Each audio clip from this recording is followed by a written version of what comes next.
네, 이제 오늘 요 33절부터 33절부터 40절까지 요 한년이 되겠죠, 그죠? 그래서 요 여덟 구절을 묶어 가지고 한년이라 부르지 않습니까? 아, 이 한년의 첫 그러니까 알파벳이 오늘 여기서는 해가 되겠습니다. 해. 그러니까 제일 처음에 그러니까 알렙, 베트, 김멜 그리고 달렛 그다음에 해. 그러니까 히브리 22 알파벳 가운데 해가 다섯 번째 알파벳이 되겠습니다. 그래서 이 다섯 번째 알파벳 이 해로부터 시작을 해서 이 여덟 구절이 다 첫 시의 첫 번째의 단어가 해로 다 시작하는 거예요. 여덟 줄이 다 여덟 구절이 다 해 이렇게 다 시작을 하는 거죠. 그래서 오늘 요 여덟 구절 요 한 년만 오늘 해에 대한 요 알파벳에 대한 시만 살펴보도록 하겠습니다. 오늘 시는 여호와여 주의 율례들의 도를 내게 가르치소서 내가 끝까지 지키리다. 이 말씀을 여기서 하는 것을 볼 수가 있습니다. 그래서 오늘 이 연 전체에는 하나님께 시인이 기도하는 거예요.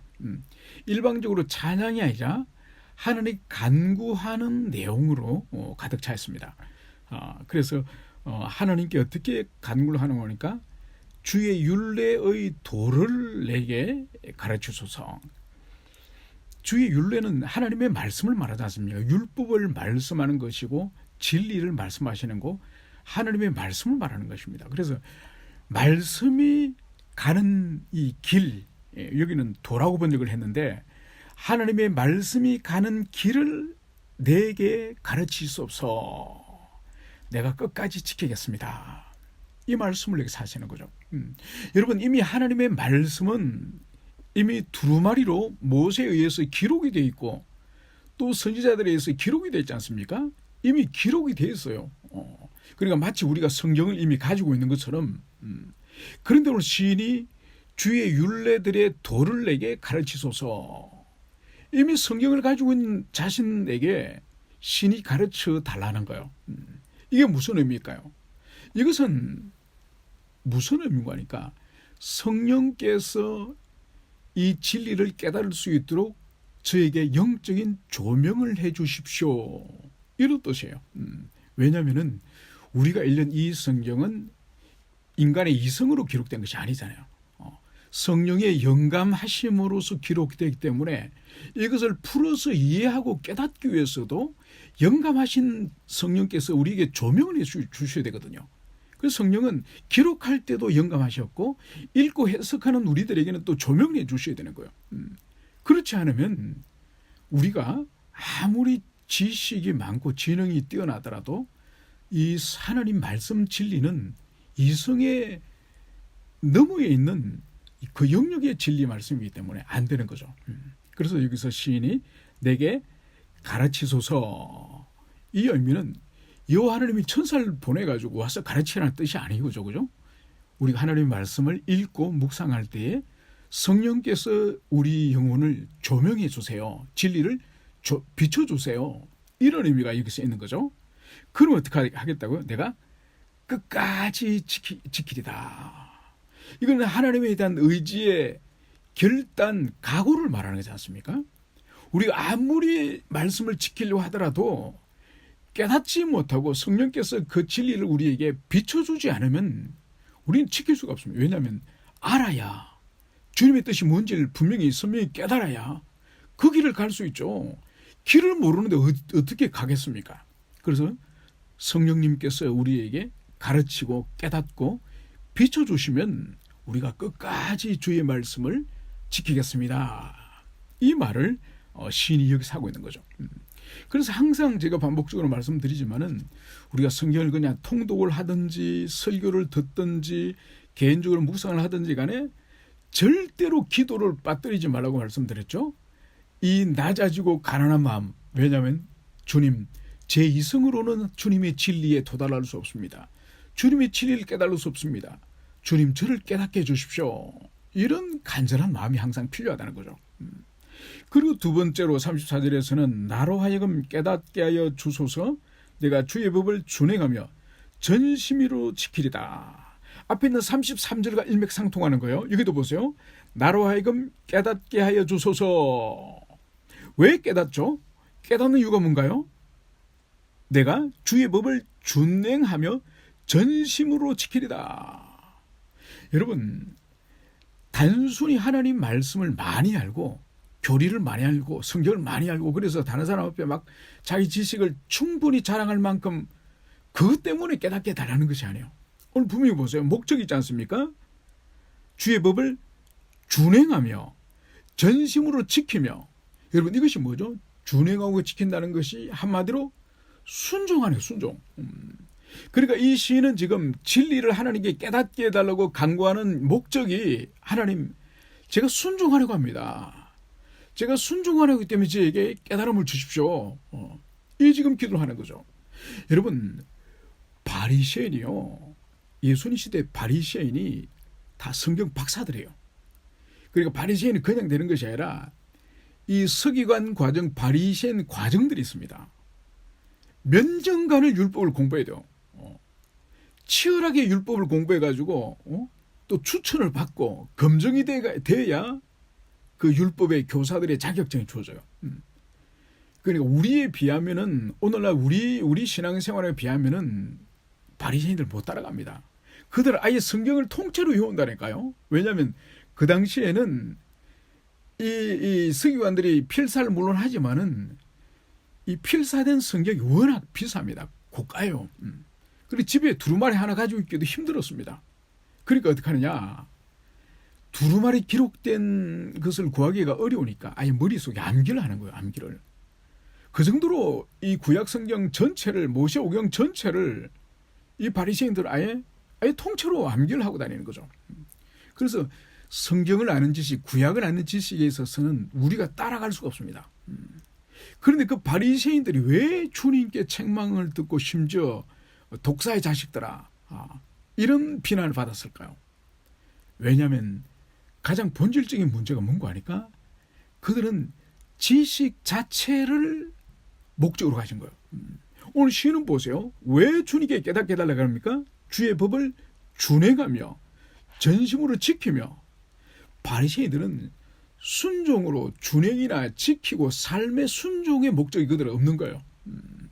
그리고 그걸 가지고 다른 사람을 가르치거나 겨우 정죄하거나 판단하거나 그런 목적이지, 결코 이 바리새인들에게 있어서는 순종의 목적으로 율법을 사용하지 않았다는 거죠. 그래서 주님께 그렇게 호된 책망을 받은 거죠. 그리고 오늘 시인은 분명히 준행하기를 원하고 지키기를 원하기 때문에 저를 깨닫게 해주십시오, 이 말을 하는 것을 볼 수 있죠.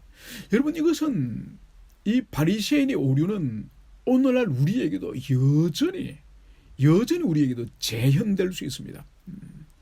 여러분, 저는 청년부 사역을 하면서 이걸 참 많이 느꼈습니다.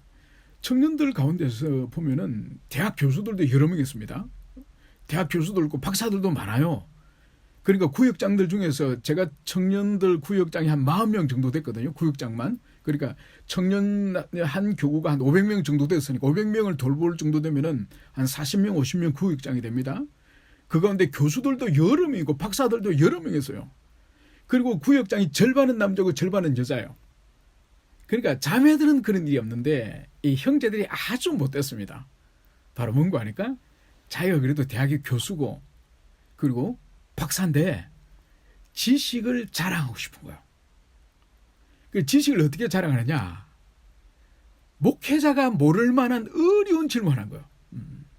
어려운 질문에서 자신의 지식의 수준이 얼마나 높은지 이걸 막 한 50명 되는 형제 자매 앞에서 자기가 딱 질문해가지고 안 목사가 딱 모르면은 쩔쩔매면은 자기 자존심이 올라간다 생각하는 거예요.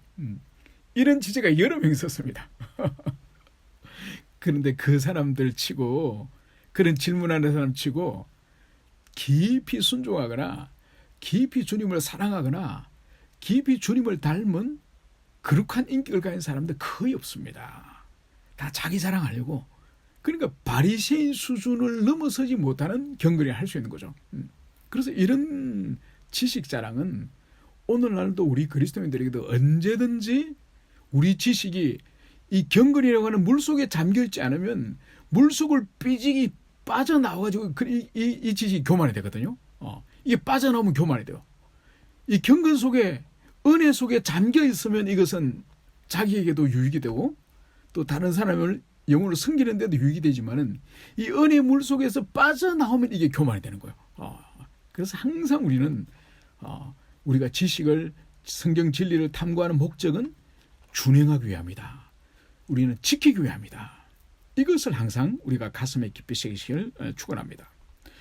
그러면서 내가 이를 즐거워하미니 내 마음을 주의 증거들에게 향하게 하시고 탐욕으로 향하지 말게 하소서. 오늘 여기 시인이 보십시오.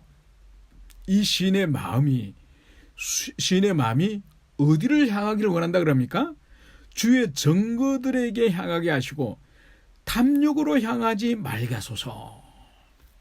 여러분, 우리 마음은 하루에도 생각이 어떤 생각은 정말 수십 분의 1초, 수백 분의 1초 만에 지나가는 것도 있지만은 어떤 생각은 막 30분, 1시간씩 한 생각에 빠져 있습니다. 그래서 우리 이 뇌가 의식 이 세계가 하루에 생각하는 것이 5만 가지라고요. 5만 가지. 그래서 우리 말이 5만 가지 생각 다 했다 그러지 않습니까? 실제로 5만 가지를 생각을 한답니다. 그 정도로 우리 마음이 집요하게 뭔가를 계속 생각하는 거죠. 그런데 우리 시인이 보십시오. 오늘 자기 마음이 어디를 향하고 어디를 향하지 않기를 원한다고요? 바로 탐욕을 향하지 않게 하시고 자기 마음이 주의 증거들에게 향하게 하소서. 이 말씀을 여기서 하는 거죠. 그럼 이 말씀을 강론하면 또 이런 질문을 합니다. 아니 목사님, 직장에 가면은 업무 생각해야죠.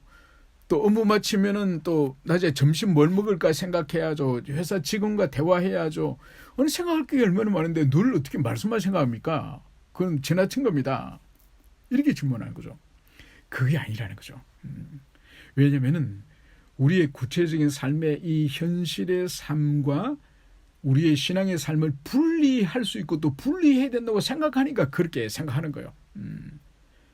그러니까 고린도전서 10장 31절에 바울이 이렇게 말해요. 무엇을 먹든지 마시든지 하나님께 영광이 되게 하라. 여러분, 먹고 마신다는 것은 가장 일상적이고 어떻게 보면 가장 하찮은 일이에요. 바울 사도는 심지어 먹고 마시는 것까지도 하나님의 나라의 영광에 부합되게 먹고 마셔라. 이 말씀을 주님이 하시는 거죠. 그렇기 때문에 우리에게 있어서 딱 이 부분은 신앙에 있어서 스위치를 끄는 시간, 딱 집에 와서는 이제 성경을 펼치면서 이제는 이제 신앙에 있어서 스위치를 딱 켜가지고 이제부터는 하나님도 생각하고 기도도 하고 하나님께 물어봐야지. 여러분, 이게 아니라 나눠줄 수 없다니까요. 무엇을 하더라도 그 일 가운데 하나님이 이것을 기뻐하실까? 이게 주님의 뜻일까? 이렇게 하면 하나님께서 혹시 불쾌해 하실까? 무슨 말을 하더라도, 생각을 하더라도, 행동을 하더라도, 누구와 어떤 대화를 하더라도 모든 삶의 영역에서 하나님과 관계를 분리해서 생각을 하면 안 된다 이거죠. 그래서 우리 마음의 방향성이 잠을 잘 때나 직장에 있을 때나 부부끼리 대화할 때나 자식과 일 때나 교우들 앞에 있을 때나 모든 마음의 방향성이 하나님의 증거를 향할 수 있도록, 하나님을 향할 수 있도록 우리 마음의 방향성이 항상 정렬되어 있다는 거죠. 이것이 되지 않고 어떤 때는 하나님 쪽에 있다가 어떤 때는 내 육신의 쾌락을 향해서 있다가 어떤 때는 탐욕을 향해 있다가 이렇게 되면 안 된다 이거죠. 여러분, 나침반 보세요. 나침반은 어디를 갔다, 이 지구상 어디를 갔더라도 딱 이 위에 이 방향은 어디를 향합니까? 북쪽을 향하죠. 어디를 가도 북쪽을 향합니다. 그것처럼 우리 마음의 방향성은 항상 하나님의 그 계명, 하나님 자신, 그것과 방향성 일치되야 됨을, 이것을 우리가 깊이 가슴에 새기실 바랍니다. 그래서 신앙이 성숙하고 신앙이 자라가는 사람의 특징이 뭔가 하니까 그 사람은 이미 이 종교 영역과 일상 영역이 구분이 안 돼요. 없어요. 이미 통합적으로 하나가 돼요. 그래서 어디든지 무엇을 하든지 하나님께 영광되는 삶의 방향성이 맞춰져 있다. 이것을 우리가 가슴 깊이 새겼으면 좋겠습니다.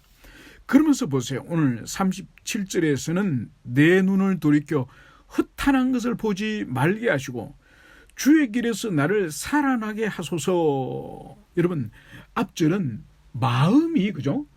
마음이 하나님의 그 정거를 주목하고 자신의 어떤 탐욕을 향하지 않도록 했다고 한다면은 이제 이 37절은 마음이 아니라 눈이에요. 여러분, 가장 우리 감각들 중에서 우리가 잠에서 깨어나면 가장 많은 비중을 사물을 분별하고 사물에 대해서 어떤 지각하게 되는 가장 큰 감각기관이 어딜까요? 눈이에요. 눈. 눈에 비해서 귀는 아주 10%, 눈에 한 10%, 20%밖에 안 돼요. 입은 더 작죠. 입은 겨우 뭐 먹어봐야 맛이 짠지 단지 쓴지를 알지. 눈은 딱 들면 모든 사물이 다 보여요. 그래서 거의 판단에 있어서 이 눈이 대부분을 차지하는 거죠. 그래서 사물의 모든 이런 인풋의 80%가 눈을 통해서 들어와요. 그래서 오늘 시인이 어떻게 말을 하고 있습니까? 바로 자신의 눈이 돌이켜서 헛한한 것을 보지 말게 하시고 주의 길에서 나를 살아나게 하소서. 여러분, 헛한하다는 것은 쉬운 말로 헛된 것을 말하죠. 그리고 영원하지 않는 것, 일시적인 것, 이 지상적인 것. 그래서 명예라든지 아니면은 자존심이라든지 아니 물질 부라든지 또 육체의 즐거움, 쾌락이라든지 이런 것들이 여기서 헛한한 것에 해당되는 거죠. 여러분, 이것은 헛하나라고 말하지만은 인생에 다 필요한 거예요. 여러분, 돈 한 푼도 없이 살 수가 있습니까? 안 그러면 육체의 건강, 늘 병 들어가지고 병원에 들어누워 있으면서 인생에 의미가 있습니까? 다 필요한 것이에요. 필요하지만은 이것은 우리 영생과 우리 구원과 직결되는 것은 아니에요. 필요하긴 하지만. 그래서 이것은 우리가 필요로 하지만은 여기에 목숨을 걸 건 아니에요. 그래서 오늘 시는 그 눈이 헛한한 것을 보지 말게 하소서. 눈이 본다는 것은 뭔가 하네. 그것을 갈망한다는 거예요. 그래서 사모한다는 거예요. 그래서 에덴에서 보십시오. 창세기 3장 어떻게 했습니까? 하와가 선악과를 보니 어떻게 됐다고요? 보암직하고 먹음직하고 지혜롭게 할 만큼 탐스러운지라. 여러분, 인간의 욕망은 결국 보는 것을 통해 제일 먼저 드러나요. 다른 사람이 가지고 있는 명품백이라든지 비싼 고급진 차라든지 아니면은 뭐 예쁜 얼굴이라든지 여러분 다 눈을 통해서 욕망들이 다 발동이 되는 것이죠. 그래서 그런 것을 헛한한 것을 보지 말게 하소서. 여러분, 이 기도는 오늘날 우리에게도 필요합니다. 여러분, 우리도 얼마나 연약한 존재인지 여러분 신앙이 깊어지면 깊어질수록 자기가 하나님 앞에 너무나도 연약한 존재고 너무나도 변절되기 쉬운 존재고 너무나도 뒤로 물러나기 쉬운 존재라는 것을 신앙이 깊어지면 깊어질수록 스스로 인정하는 사람이에요. 여러분, 신앙의 초보자들이 은혜 좀 받고 이 초보자들이 막 자신만만해 하거든요. 그 사람들은 완전히 신앙이 초보다리죠. 그래서 자기를 향해서는 자신만만하고 다른 사람을 향해서 어떻게 합니까? 함부로 판단하고 정죄하고. 여러분, 이게 영적 어린아이의 특징이에요. 자신에 대해서는 뭐 무서운 것이 없는 거예요. 충분히 할 수 있다고 생각하는 거죠. 그리고 다른 사람에게는 당신은 왜 그리 못해? 막 비난하고 정죄하고. 영적인 초보다래요. 그래서 오늘 이 시는 오늘 바로 이제 내가 두려워하는 비방을 내게서 떠나게 하소서. 주에게는 선하심이니이다. 여기서 오늘 시인이 내가 두려워하는 비방을 내게서 떠나게 하소서. 오늘 시인이 이 비방을 두려워한다는 거예요. 그리고 우리 성경은 이것이 비방이라고 번역을 해가지고 이것이 다른 사람에게 어떤 비난이나 조롱을 받고 멸시를 받는 것처럼 번역을 했는데 사실 이것이 비방이 아니에요. 비방보다 더 정확한 번역은 바로 내가 두려워하는 장애물을 내게서 떠나게 하소서, 이것이에요. 그리고 이것은 뭔가 하니까 내가 하나님 말씀은 알되 배워서 깨달아서 돼. 근데 순종하는 데 있어서 장애 요소들이 있을 거지 않습니까? 여러분, 안다고 다 순종합니까? 안다고 순종 다 하면은 사실 우리가 성령을 의지하고 기도할 필요가 없는 거죠. 여러분, 알지만 순종하지 못하는 것이 훨씬 더 몰라서 순종하지 못하는 것보다 훨씬 많습니다. 그게 바로 뭐죠? 방해 요소, 장애 요소예요. 우리가 암과 행함 사이에 여기에 개입될 수 있는 것이 바로 순종에 있어서 장애 요소, 방해 요소죠. 그럼 이것은 자신의 욕망일 수도 있고, 그죠? 알지만은 내가 하고 싶은 욕망이 더 커. 그러면 어떡합니까? 말씀을 밟아버리고 자신이 원하는 욕망을 선택하게 되죠. 때로는 자기 자존심일 수도 있습니다. 내가 순종하기로는 부끄럽고, 속된 표는 쪽팔리고, 그런데 내 자존심은 내가 지켜야 될 것 같고, 그러니까 안 지키는 거죠. 혈기를 부린다든지 비난한다든지 그렇게 하는 것이죠. 그래서 우리에게 있어서 항상 자신만의 고유한 이 장애 요소가 있다는 것을, 이것을 인정해야 됩니다. 여러분, 신앙이 깊어진다고 하는 그런 의미가 여러 의미로 사용될 수 있지만 그 중에 한 가지가 이런 의미가 있습니다. 신앙이 깊어진다는 것은 자기에 대한 자기에 대한 지식이 깊어진다는 거예요.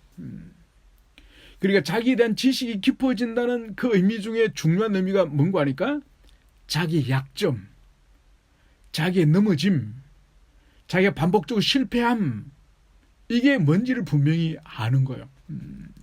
여러분, 영적 어린 사람은 지가 어디 넘어지는지를 몰라요. 그리고 넘어질 이 정상을 몰라요. 그리고 영적으로 성숙한 사람은 자기가 넘어질 정상이 보이면 이걸 알아요. 그래서 지금 또 사탄이, 마귀가 또 나를 흔들리고 하는구나. 이거는 자기 안에 사인이 일어날 수도 있고, 아니면 자기에 가까운 사람이 사인을 주기도 합니다. 뭐 괜히 막 시비 걸고, 괜히 막 흥분하고, 괜히 이제 문제를 일으키려고 그럽니다. 그러면 딱 이게 또 나를 또 넘어뜨리려고 또 저 인간을 또 찝찝거리는구나. 이게 영적인 지각이 있는 거예요. 영적으로 이렇게 성숙해지면. 그리고 이것이 없으면, 아니 이 사람이 왜 오늘 또 나한테 시비 걸어, 열받네, 기분 나쁘게, 같이 막 받아치는 거예요. 그런 사람, 영적인 어린아이죠. 그래서 영적으로 성숙한다고 하는 것은 자기에 대해서도 잘 알아야 돼요.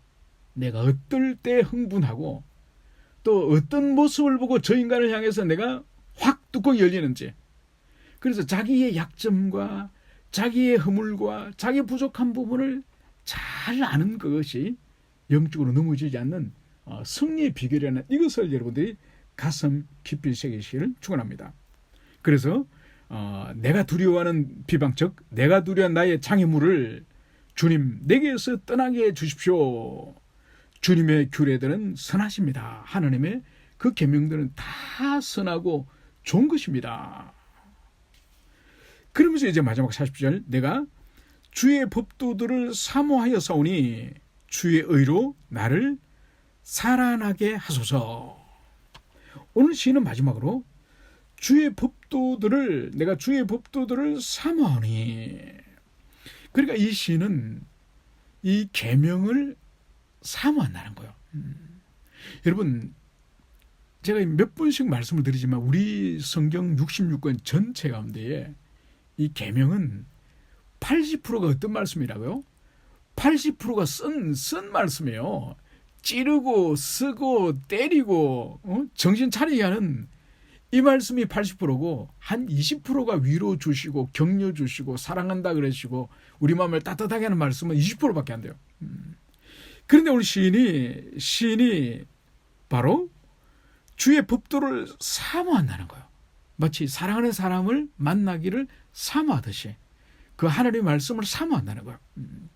여러분 이 말씀을 주례를 사모한다는 이 전제는 반드시 뭔가 하니까 하나님의 선하심에 대한 굳센 믿음, 절대로 주님은 나에게 악을 행하시는 분이 아니라고 하는 신뢰, 그리고 실제적으로 하나님이 나에게 어떤 책망을 하시고 어떤 메초리를 때리고 어떤 징계를 주시더라도 나에게 유익이 되도록, 나에게 복이 되도록 하기 위해서 주님이 하신다고 하는 이 굳센 믿음이 있는 거예요. 이 믿음이 없으면은 하나님이 은혜 주실 때는 하나님 좋아했다가 하나님이 우리에게 쓴 말씀을 하시면, 찌른 말씀 하시면 털어주고, 에이 하나님은 나를 이제 안 사랑하시는가 봐, 이러면 안 된다 이거. 그래서 제일 중요한 말씀을 깨달음에 있어서나 예배에 있어서나 모든 신앙에 가장 중요한 것은 믿음이지 않습니까? 그죠? 그래서 믿음으로 구원에 이루고 의에 이르지 않습니까? 이 믿음이 뭔가 하니까 하나님에 대한 신뢰. 그래 그분이 나에게 뭘 하더라도 그분은 선하시다고 하는 이 굳센 믿음, 이게 있는 거예요. 그래 이게 없으면은 내가 판단해서 이거는 주님이 나를 해코지 하시려나? 주님이 나를 때리시려고 하시나? 이러면 안 된다고요. 예전에 이제 저희 집에 있었던 일인데, 이제 어느 애 얼굴에 이 모기가 앉아 있는 거예요. 그 모기를 잡아야 되지 않습니까? 그래서 제가 그냥 경고도 없이 그냥 뺨을 탁 때리려고 했습니다. 막 도망가는 거예요. 모기가 도망가 버려서 놓쳤습니다. 그래서 제가 이렇게 했죠. 아니, 아버지가 때리는 건 이유가 있는 건데 그 때리면 맞아야지. 맞으면 그 모기를 잡았을 텐데 네가 도망가는 바람에 모기를 못 잡았잖아. 이게 사실 말도 안 되는 말이죠. 하나님은 우리에게 그렇게 하시는 분은 아니죠. 그래 나는 비인격적으로 애에게, 그러니까 어떻게 보면 정말 폭력적이지 않습니까? 갑자기 뺨을 철썩 때리면서 야 모기 잡았다. 얼마나 비성적입니까? 그죠? 그래 이런 방식 말고 하나님이 우리에게 행하시는 거는 인간 아버지가 행하는 이런 방식이 아니라 반드시 거기에는 주님의 뜻이 있고, 그것은 절대로 우리에게 하나님이 해코지 하는 것이 아니라 반드시 주님이 우리에게 유익이 되도록 하시는 그런 일이라는 것을, 그게 바로 주님과 신뢰죠. 신뢰. 그것이 바로 구원 얻는 믿음이죠. 그래서 십자가를 모형하는 구약의 사건이 바로 민수기 23장에 있는 불뱀 사건이에요. 그래서 불뱀의 물레가 막 광야에서 거품을 물고 사람들이 죽어가는데 모세가 이 청동 구리로 뱀을 하나 만들어가지고 높이 장대에 매달았지 않습니까? 그러면서 사람들에게, 여러분 하나님이 조금 전에 말씀하셨습니다. 뱀에 물려서 죽어가는 사람은 이 놋뱀을 쳐다보세요. 놋뱀을 쳐다보면 다 살아납니다. 이 말씀을 하나님이 하라는 거란 거예요. 여러분 우리가 생각해 볼 때, 아니 뱀에 물렸으면 약초를 찧어서 바른다든지 아니면 광야에 어떤 돌멩이 광석을 갈아가지고 그것을 바른다든지 그러면 그것이 처방이 되는 것처럼 보이지 않습니까? 그래 놋뱀을 만들어가지고 그것을 장대에 매달아 쳐다보라는 거예요. 그런데 쳐다보니까 다 나은 거예요. 안 쳐다보는 사람은 다 죽었습니다. 여러분 거기서 보여주는 것이 바로 그 나무에 매달린 놋뱀이 나무 십자가 달리신 예수님을 예표하는 거예요. 그래서 하나님 아버지 말씀에 순종하여서 놋뱀을 바라본 자는 자신의 머리로는 이해되지 않지만은 하나님이라고 하는 그분에 대한 신뢰, 그분에 대한 의존, 그 마음을 가지고 딱 쳐다보니까 다 살아나는 거죠.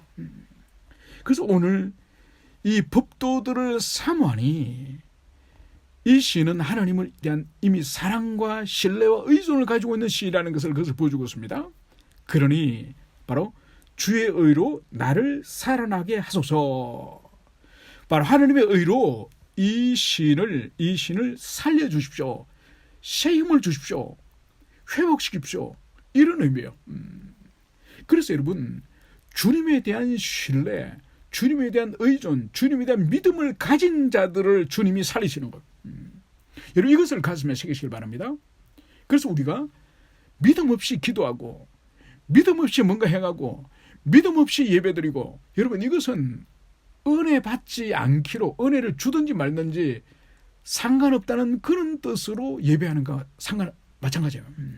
그래서 우리에게 항상 필요한 것이 바로 하나님에 대한 믿음, 신뢰, 절대 의존, 그런 마음으로 주님께 간구할 때 주님 우리를 살리신다. 이것을 여러분들이 가슴 깊이 새기시길 축원합니다. 우리 함께 기도하시겠습니다.